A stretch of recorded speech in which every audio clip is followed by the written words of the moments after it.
This week, we welcome Paul Ewing to talk about how to close the breakout window between detection and response and learn about Endgame's recently announced technology, Reflex. In the second segment, we welcome back Amanda Berlin. She's the CEO of Mental Health Hackers to talk about the importance of educating technology professionals about mental health issues for people in our field. So we're going to be talking about mental health anyway. In the security news, YouTube bans kids live streaming without an adult present. 440 million Android users plagued by obnoxious pop-up ads. Salesforce bans customers from certain gun sales. And when security goes off the rails. All that and more on this episode of Paul's Security Weekly. This is Security Weekly. For security professionals, by security professionals. Broadcasting live from G-Unit Studios in Rhode Island, it's the show where exploits run wild, packets aren't the only things getting sniffed, and the cocktails flow steady. It's Paul's Security Weekly. NetSparker, the developers of desktop and cloud-based web application security scanners that enable you to automatically identify vulnerabilities in your web applications and web services. NetSparker scanners employ a unique and dead-accurate vulnerability scanning engine that automatically verifies vulnerabilities with their proof of concept. For more information, visit them on the web at netsparker.com or email at contact@netsparker.com. Is your IT team ready to face the next implementation or upgrade? Do you have a pool of talented team members who are trained and ready to support your organization's growth? The right IT skills development platform can get you past the IT skills gap. With training content that's so engaging, some even call it binge-worthy learning, your team will watch and learn more with IT Pro TV. Get a free team trial of IT Pro TV today. Visit securityweekly.com/IT Pro TV. Thinkst Canary makes high-fidelity honeypots that set up in minutes and requires no ongoing administration. Attackers moving silently on your network advertise their presence by tripping over them.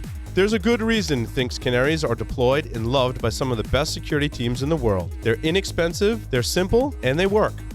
For more information, go to securityweekly.com/canary or direct message @Thinkst on Twitter. And welcome to the show. But first, let me introduce you to a man who sucks so bad that I don't know how he's going to get DEF CON with that kind of attitude, Mr. Paul Ewing.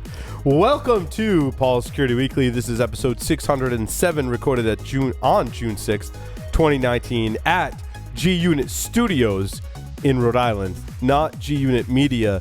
That's apparently a different place with a similar name. I don't know what you're talking about. That someone may have visited prior to coming. Well, Larry's here. Larry, welcome. Thank you. And I didn't even go to G-Unit Media because you're at G-Unit Studios. Yeah. This sounds like something that we should investigate. Right? You're doing the pen test thing, and you're any announcements on that front? Are we not ready for that announcement? Not ready. Okay. Oh yeah, that's good. Soon. But you're having fun pen testing. That's hell yeah. That's good. Hell yeah. And you've got your Wi-Fi T-shirt on. I do. Yeah. I love your home is where the Wi-Fi connects automatically. And I love the story behind the whole. I think you might have told it on the show. I don't know. Maybe not. Either way. Maybe. Either way. We can't tell it on the show. Oh yeah, we can tell. Okay. So I've reduced to the fact that I'm going to start teaching for SANS at the large conferences while wearing a T-shirt, and apparently we're allowed to do that as long as the T-shirt is referential to the day's material. So this is easy. This is day 2, right? Preferred He's network. got them labeled on the tag. Day 1, day 2, day 3. Have you been looking at my underwear drawer again? Monday, Tuesday, Wednesday. Right. Well, it's got to be day 1, day 2, because sometimes they. Larry, shift why it. does your underwear say Monday? It's Thursday, dude. Never mind. Never mind. I was reading it upside down. Yeah. Amanda Berlin is joining us in studio. You're here. Finally. In the flesh. I It's know. wonderful to First have time you. I've come to this wonderful state. And you got a grand tour of it. I know. All of it. All of it so far, yeah. It's not that big. It's about as big as my county. I hear think, that a lot, but it's the state geographically is not. Right, correct. Yes, compared to other states. Small state, longest name. Yes. Yeah, right. State of Rhode Island and Providence Plantations. That's right. It's a good trivia question. Yep. If you're not If I ever asking go on people, Jeopardy. don't play with people from Rhode Island if that's the only question. On the lunch remotely, Mr. Lee Neely. Welcome, Lee. Good to be here. We're having fun out in Idaho. Looks like you guys are having a good time back there. We Got are. my Port Charlotte. I'm ready to go. Nice. It looks like a really light colored port. You could have schooled me on some ports. I will. This in the case. This is single malt. It's heavily peated from Scotland, of course. Shelley brought it to me. I'm going to see how it goes. It's actually pretty dang good. Oh, I was just going to ask you like what common ports 23 is. Oh, never mind. Different kind of port. Different kind of port league. So any port in a storm? I am wearing my Star Wars shirt for a reason, because I was watching a documentary movie. I don't remember the name. I'll have to look up the name of it, but it's the documentary that focuses much on George Lucas, right? And the way he's created and treated Star Wars over the years and the fans' reactions to. It was a documentary really on just that aspect of Star Wars. And so it was almost done with it. I fell asleep, and I had a dream that George Lucas came to my house to have dinner. And my son, my youngest son, his name is Luke. He is the biggest Star Wars fan of all of my children. Was it the People versus George Lucas? I think so, yes. Okay. Yes, that was the one. And so I told Luke, I'm like, Luke, go thank George for making Star Wars. And he just ran up to George Lucas and he said, thank you, in like his cute little like 3-year-old voice, and then ran away. It's about how I do it too. This kid refuses to sleep in anything but Star Wars pajamas, just to put that in perspective as to how big a Star Wars fan. So that was my dream, so therefore I decided to wear a Star Wars shirt today. You and I are a lot alike. There you go. Yeah. I could do a whole segment on the movie and the topics that it covered, because it got me thinking. Anyway, but we've got a show to do, and it's about security, not Star Wars. And quick announcement, register for our upcoming webcast with SaltStack, Logarithm, and Domain Tools by going to securityweekly.com/webcasts. And now I would like to introduce our guest for this evening from Endgame. Paul Ewing is here with us. He is, what is your title at Endgame? He says he's a partner of Endgame. Is that your title, partner? Is it like a law firm over there at Endgame? Boy, that sounds a lot cooler than it actually is, I guess, right, man? No, I'm actually I'm the director of detection and intelligence, which of course, some fun arbitrary words for the community, but basically, yeah, I run a team that writes a lot of the detections for the platform. Awesome. And what were you going to talk about tonight, Paul? When you explained it all to me, I had flashbacks of all those times you tried to configure software, in this case, security software, right? And you're like, in my environment, I really just want to tune it to do this. And you've got like these text box and check boxes and all that stuff. And you're like, I just can't configure it to do that because it doesn't let me. Like, raise your hand if that's happened. Like, everyone in the audience is probably raising their hands right now, because we've all been in that situation. And Paul, what you described was essentially a way to customize behavioral detection for your environment, which I think is really important.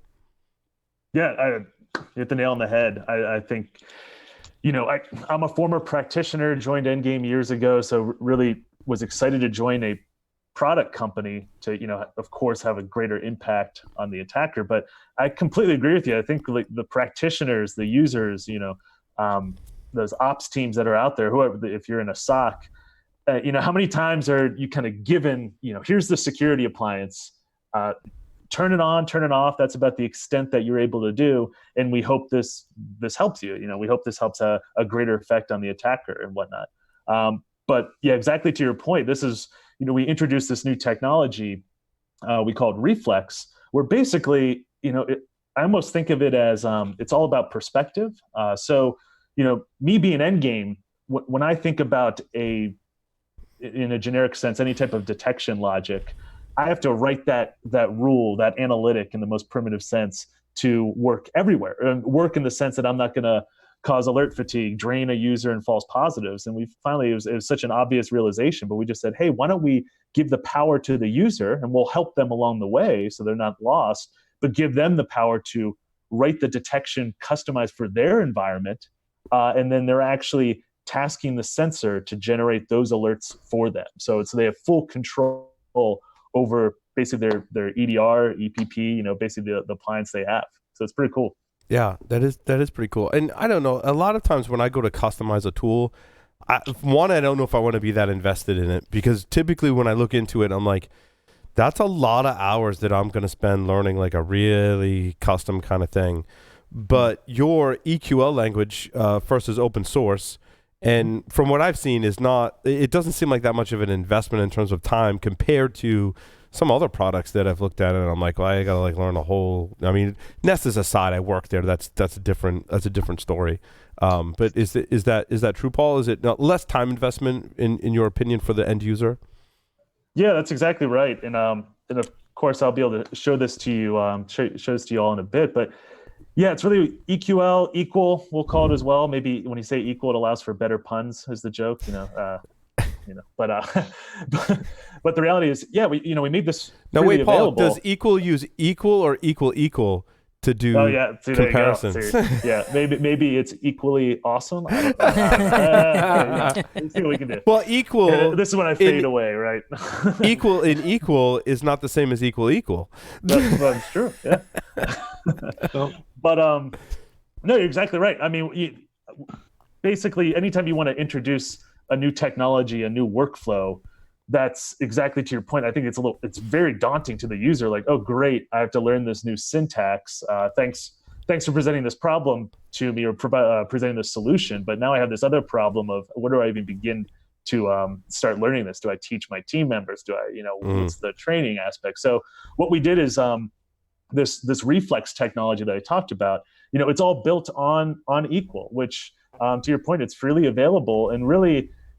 We try to write this language, and it's just a query language. The event query language is what the acronym expands to, and basically it's, not to say at the most primitive sense that this is like the anything we're not used to. I guess I would say it does conditional matching. When you want to look for a field and value in your data, and we'll present that to you. But what we discovered was, we really struggled to have a language or a technology where we could ask more questions that a hunter may ask, bringing like something as easy as like outlier analysis into the query. And then also additionally, of course, we can have the debate that's been going on forever about what's a signature, what's a behavior, what's an IOC. But basically, like when I think of a behavior detection, this is something that that wants to be mindful of time and state. So a lot of things that what Equal can provide is you can ask ancestry questions within your data store. I can join different events. I could ask things of where I could link up a process event in my host data and also compare that to a network event and actually be like, oh, maybe this helps me validate if this is good or bad. So I think a lot of what we put into it, back to your question about, making this easy is, of course, it is a language, it's a technology. And so before even thinking about, okay, how do we explain this to a user? And there's documentation and there's read the docs and we have, presentations and everything. We just said, let's just build this into even into the product. So even an Endgame, for an Endgame user, so you log in, you're like, how do I write this rule? We actually will connect you and load in public Equal rules that are available on our GitHub, on our read the docs, and we'll bring those into the platform. So you have a starting place. So I think I think the analogy I think of is, what's any good developer script guy want to do? Well, they go to Stack Overflow, grab an example, and then they start hacking away and make it work for their use case. So I agree. That's exactly what we wanted to do. This seems like a technology where you can get away with that. I think, filling in for the developer here at Security Weekly, I'd start running into scenarios. So I'm like, crap. I'm like, I really can't just like copy and paste from Stack Overflow, like only to a certain point. Then I got to actually go figure out, like, and take like Pluralsight trainings and figure out how shit works. Oh, so I see you program in Stack Overflow as well. Yes. I just run all of it. Like, I don't know what the problem is with that. But with this, I having examples is critical, right? I don't need to like back up and like go take like some online course, right? This totally seems like it lends itself to, I want to run this query. I can see an example. I can modify that query, and I can go off and run it. Right? That's more what we're talking about. Yeah, that's exactly right. We try to give enough examples openly available to get you comfortable with the language. But the example as I try to think of an arbitrary example, PowerShell always comes to my mind, right? So I think PowerShell is this perfect use case of where there's plenty of examples about where, of course, PowerShell's there. It can be used for bad things. There's all these kits and the attackers are using it. But of course, PowerShell is a very legitimate use case, and administrators will use PowerShell to administer their network. So I think even like an example like that, we'll present some PowerShell-based queries, and you can load those into kind of your rule builder. and then you edit it and say, okay, well, this is normal for my environment, these command lines or this type of user running it, or this type of domain running this PowerShell. But anything aside from that would be unusual, and I want to alert on that. And so Right. that's exactly the workflow. Now, to implement equal, do I need to have the Endgame product, Paul, or like how does that work? Yeah, no, equal, you can, like I said, it's on our GitHub. It's basically what we provided is the language and an ability to interpret JSON. So that was just like the most primitive way for us to get the language out there. What you can do is there's plenty of instructions to just install. This is all Python based. So you'll import the equal library, and then you can start asking questions of JSON or any type of structured data that you may have in your environment. Or we even, one thing that I always enjoyed is when I heard about any type of tech, it's like, yeah, that's cool. But before I get to the moment of where, I'll use this operationally, can I just play around with this? So what we did is we provided some sample data sets of, we at Endgame have this red team automation framework, RTA we call it, where basically, we emulate some red team tactics, and you can use that data source. And we also worked with Red Canary to generate an atomic red data set as well. So you can just kind of get your hands dirty with equal and start getting used to the language. And so really equal is a language, a query language that will query JSON data, essentially. That's right. The structured content. So it's like if you, the cool thing about it is if you know the structure, the schema of your data, you can use equal right out of the gate because you know your data. It's your data.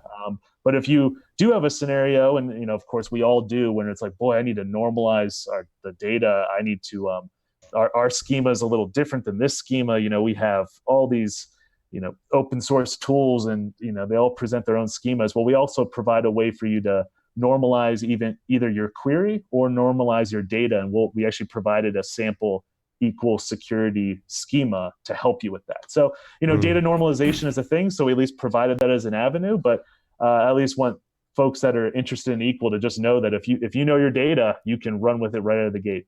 So you don't have to write Python code to parse JSON. You can use this like I see. So it's an abstraction layer. It makes it much easier, right? Mm-hmm. That's awesome. That's awesome. That's spot on. And even I guess I should note as well, and I could show examples of this, of course, depending on time and everything, but we even put in a CLI with it as well. So you can just even of course, we all live in Bash and Terminal, at least a bunch of us do. So you can just start using the CLI and get your hands dirty. That's awesome. Well, not in Bash if you're on the Mac as of the new OS, right, Catalina? Well, that's right. Yeah. Fortunately, all the accounts that have already been created will still stay with Bash. Well, I'm never getting rid of my MacBook. Exactly. I saw the writing on the wall and switched to Linux. So happy that I did too. So happy. Across the board, baby. In any case, so sorry for the little segue there, but back to PowerShell. That's where I wanted to go. Sure. We were talking about that earlier, Paul, and it's not just the ability to say like this PowerShell script is good and everything else is bad. There's a lot more baked in, including the domain in the context it's running in, time, users, and what are some of the other factors that you can specify? Yeah, that's right. So it really is. So I guess there's an equal and and I'll share like the generic equal ways, which is you're as powerful as the data that you have. So if you have a network-based appliance and you have let's say a PID, a process associated with that network based activity, equal will help you join and associate a network event now to your process event. Because we have some shared space where we know that process is related back to that network. And so now you could ask questions like, what, PowerShell, legitimate in our environment? PowerShell operating and sending data externally, not as legitimate. We'd expect some internal traffic. So you could do that. I'd say for Endgame, of course, we have an abundance of related events where, like how you'd mentioned, like at least for how we approach is we want to make sure that the user has as much information to help in their response and in their triaging of an alert. So whether or not you're asking network information, process information, security related events, you could you could join all these things where you could start asking really specific questions. So it's not as easy as just, hey, let's associate bad PowerShell. We can really enrich that. What I really like about this approach is it's something else I've heard this week that is a approach to defense that I think has a lot of merit, because attackers will emulate real users, right? They'll become real users. That's essentially what Larry and others, right, do on pen tests, to become real users. Except when you become a real user, the difference, you're not that user sitting behind the keyboard. You're not that user who's VPNing in from home, right? You look slightly different. With tools like this, you can really start getting into the differences between a real user and an attacker trying to impersonate behavior, because as good as any attacker is out there, there's stuff that you do that is going to stick out between what happens normally. And it's only with tools like this and similar kind of analysis that we can go, yeah, that's anomalous. But it's a long journey I feel like we've been on to get to that point. But I feel like we have the ability to do this level of analytics. Yeah, I completely agree with you. I think it's, even back to my earlier point, I think that it really is the perspective of the user. I mean, that's what's great about this. There's so many times where, of course, if there's a piece of malware that's dropped, and of course there's an abundance of ways that different security appliances will measure statically whether that's good or bad, dynamically that's good or bad. But once you start talking about post-compromise behaviors, red team behaviors, there may already be authenticated access to your environment. So I think you're asking the right questions, where now the power is, how can you get the SOC analyst that knows their environment? They spend their day triaging these alerts. They say, oh, I know that an administrator uses these tools, but how do I ask these questions to ask these delineations of what could be good and bad? And I think this is exactly what we're trying to solve, because it's not just as easy as these atomic-based events, as if like this process existed, so it must be bad. We said we have to ask more than that and relate it to other events. Right, because an adversary likely is going to find a way in, right? But I think at some juncture, Larry, correct me if I'm wrong, You're wrong. They're going to go, I need access to something else, and all I have is this user, and you're going to be forced to do something that user Has never done before. Or doesn't, it fits outside. It's happening at 3 a.m. instead of 9 a.m. Oh, absolutely. Right? And most of the time you can't detect that anomalous anything. No. Right? Yeah, I think up until recently that's been really hard, and there's a couple of tools that I've seen that let you do that kind of level of analysis, which I think is really cool. This being one of them. So, Paul, you had a demo. I think we can use PowerShell as an example. And I show mean, I some can really examples. pick anything, even to let me see, make sure that this demo god's in my favor. What I'll show here, and of course I'll zoom in here in a bit so it's a little easier to see, but just to give everybody a feeling, and here I'll even drop away all these, make it as full screen as I can. So I'm going to start from like the Endgame base model. We can talk about equal quickly as well, just more broadly. But you asked about how do we make this easier on the analyst? How do we make this rule creation process an easier process for them? So what we did is, what you're looking at right now is in the Endgame dashboard, and of course there's all these, you can see them, it's all these alerts and counts that basically say, hey, Endgame is telling you that this is bad for, you have alerts. Of course, we have active endpoints, but we have some alerts here that are telling you that we observe some weird behaviors. So I hope the user would triage these. But when we're talking about this rule creation process, what we can do is if we go into an administrative action to create these rules, the Reflex component of this, I'll jump into this create a new rule. What we have here is this, and here I'll even zoom in a little bit here. So what we have here is you can compose a query or this rule for your to deploy to the sensor. That's the big distinction here. Like this isn't just searching. If I wanted to, I think we've talked in the past about Artemis and our chatbot, but I could go over here and search for, see if I could type here, but I could search for bad.exe, and we have ways for you to search for that in your environment. But the power of this equal is that we're actually going to tell the Endgame sensor, I need to alert when this happens. So the first thing a user wants to do, we talked about this, where do I begin? I don't know anything about equal. Like, okay, I see some links here to documentation. Well, as I mentioned earlier, we have a public repo of available rules. So when I click on this, you can just see we're scrolling through rules that we already exist publicly. So I could grab a PowerShell rule, but even this one's like really easy to talk about, where clearing Windows-based event logs. So that sounds exciting. I want to know if that would occur in my environment. So when you click on this, you can see that in the builder, the query was populated for you. So this was like the first kind of that Stack Overflow analogy, if you will, that, okay, this works. We do a schema check. We validate the syntax. You can see everything's green. I can add, of course, Endgame has Windows, Mac, and Linux sensors. Of course, the Windows event utility may not make a lot of sense for a Mac endpoint, but maybe you would want to know if you saw an exe. That'd be a little bizarre. But nonetheless, so we have this query. I'll take it as is. And the next thing a user wants to do is say, okay, I like this rule, but I have no clue if this is a good idea or a bad idea. So what we do is we have testing built in to this workflow. So in this demo range I've set up, we have different groups of endpoints.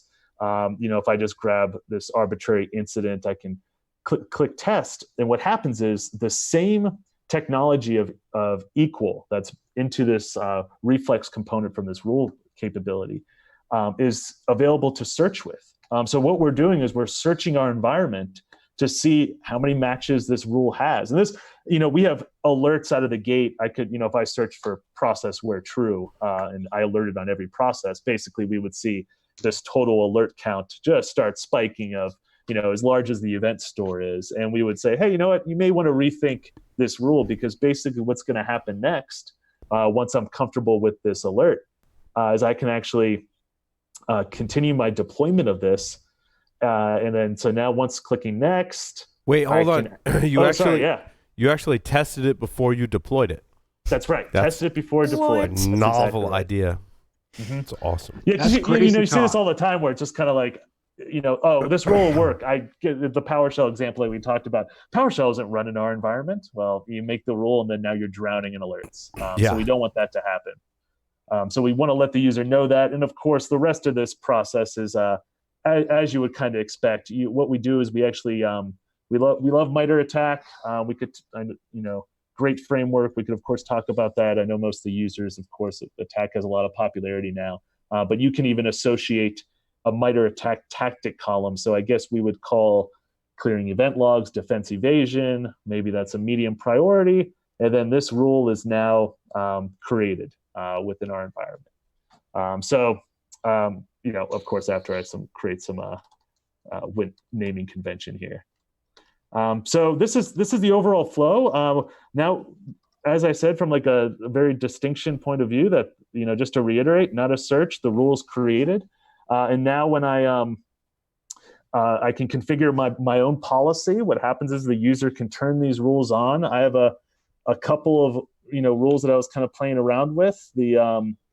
As in like another example to talk about, I'll kind of zoom in here as well, just to show you the power of equal. You can see these existing rules, but one very primitive question that I had that I was thinking about earlier, it's such a simple use case, but you think about spear phishing. Of course, everybody's talking about it's still a thing. It's always going to be a thing. But probably the most primitive way to think of it is be like, what child processes are launched by an Office product? And so the rule I created here was just saying, okay, I want to know anytime I have a command prompt as a descendant. And what a descendant means is actually the power of equals. We can maintain state in ancestry. So what that means is anytime I have a command prompt launch, I'll check the parent process, the grandparent process, the great-grandparent process. And if any of those processes was, Microsoft Word in this case, and maybe, or I could pick Outlook here for spear phishing, that would be indicative, maybe something I would want to look at. And just to kind of round out this story, and I can see if this is making sense, let me zoom out. This is an example of what the user now would see in this scenario where, okay, here I have WinWord that was launched. I'll zoom in a little bit more here. There we go. So I have Word that was launched, and then in a couple process events later, you can see I have my command prompt, and that was generated from this custom rule. So again, probably a good thing to look for in general, but me as the user. Doesn't Windows have Bash? Can I execute Bash from? Oh yeah, that's right. Word? Even Windows has Bash. So you could look for that too, Paul. I mean, because as an attacker, that's how I would try to get around that rule, obviously, right? Oh, absolutely. So like and then this is just like the most primitive. So the equal, there's macros. So what I like to do is I love making OS agnostic rules. Yeah, that kind of sounds crazy at first, but one of my favorite things to look for, when you think about especially MITRE ATT&CK, is I love discovery like as a tactic column, right? Because what's a red teamer, or at least a high probability of what a red teamer and attacker will do is once they land in some new real estate, who am I? System info. Some network reconnaissance, system reconnaissance, and kind of the simple joke is whether you use an if config or IP config, the intention is the same way. So what we'll do is we craft equal queries. And we deploy them across any OS, and we say, this is how discovery would be done, and equal lets you use lists and macros, and we can just have laundry lists of right. Now, don't forget, Paul, on the Linux platform now, they don't like if config anymore. Package maintainers, distributions, somehow if config was something was wrong with it. I never found anything really wrong with it, so it's IP space A to get a list of you get the same damn. Anyway, sorry. See, I want to find those red teamers that think like me. That's the thing. Right? Now you can determine the age of your attacker by what commands they run. Right? When they run if config and it says command not found, and then some time goes by, now so I you feel can really Google old. search. Right now you're old. Right. When the first command is IP space A, there are newer. That's right. You're like, guys, you've been infected for a long time. Right. And now you need to write a new rule to look for IP space A. That's right. That's right. This engagement's going to get expensive. They've been there for a while. But that's the point. Right? You want to be able to customize the behavior detection, like I said, at the top of the segment, to your environment, what's happening in your environment, and things of that nature, and extend rules and all that stuff. Now, do you have any requirement to turn on any extra like Windows logging or anything like that, or does the endpoint client do all of that? Like, do they collect everything that you need? Yeah, no, that's the Endgame sensor comes with its own event collection that we store in our own event store. So you talked about configurations. That's actually the user in the configuration for within the Endgame sensor. You can select which events you would like to turn on and turn off. So as probably a good example, if I deployed to a Linux server, a file server, maybe I don't want file events on unless I have a large I don't mind a large event store, but no, that's configurable by the user as well. So that's exactly right. And at least from like an endgame perspective, I would say for equal at large is, depending if you're even using a, sysmon or ETW, then, again, that's just like a schema mapping to equal. So you could even ask interesting questions for the data you have today. Oh, so you could map a schema to any kind of data and use equal to query it. That's right. Yep. That's pretty amazing what you built. So that's why we made it freely available. We're like, what, this could really help hunters. Yeah, that's really cool. I like that a lot. Well, because especially like some of your junior folks that don't have a ton of programming experience. I mean, parsing all those logs in Python's going to take them away. I mean, when I first started learning how to do that, I was like, wow, parsing sucks. This is horrible. Right? It takes time. But if you set them up with something like this, they can be a lot more effective, a lot faster. That's right. And even just like, even from like an education standpoint, a lot of the reason we have equal out there, but then the accompanying repo, we actually have a library, the library of analytics that I've been referring to. We actually just call it equal lib. And so just from like education, I mentioned like sample data sets earlier. We wanted practitioners that are new, folks that are interested in InfoSec, of course, just to be like, oh, okay, this atomic red data set sounds really cool. Why don't I grab this equal, and pretty much all you have to do is clone the library, and you're good to go, and you can start playing with it. That's awesome. And equals Python 2.7 and 3.5 plus. You got it. Yeah. Yep. Getting prepped for that Python 3 conversion, right? You and me both. No, your print statements. I'm scared. I'm trying to learn about the Python debugger and the unit test module before I make the switch from 2.7 to 3. That's right. Because I'm going to need that in a big way, I feel like. So it's my next endeavor. Yeah. No, Python 3 does a lot of great things, but maybe with the same person that's running an if config. They're still running 2.7.15. So That's true. That's my problem. It's true. We're starting to profile. And Windows XP. And Windows XP. Yeah. That's right. Awesome. So the landing page, right? That's where we want to send people? Yeah, sure. I can even let me just bring it up here real quick so folks can see this as I completely lost my my Zoom screen here. Yeah, let's Okay. Yeah, there is a equal? securityweekly.com/endgame. We'll make sure this segment is uploaded there so you can get all the information and to learn more about the event query language, Paul.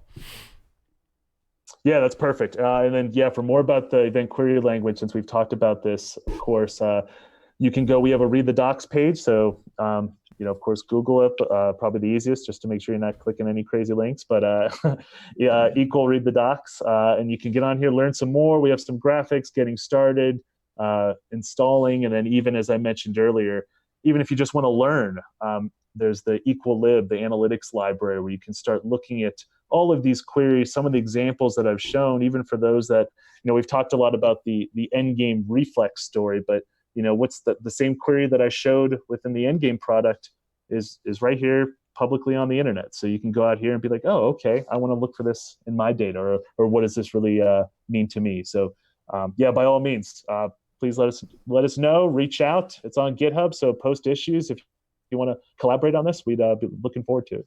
That's awesome. The landing page is securityweekly.com/endgame. Endgame was actually acquired this week by Elastic, which and Paul can't comment on this, and I totally get it. I understand. You don't have to say anything, Paul. It's fine. But what I like about that is it's an analytics kind of SIM company being merged with an endpoint company, but you guys already have a bunch of analytics that are really awesome. So I think it's a good situation, and congrats to everyone. Yeah, that's really awesome.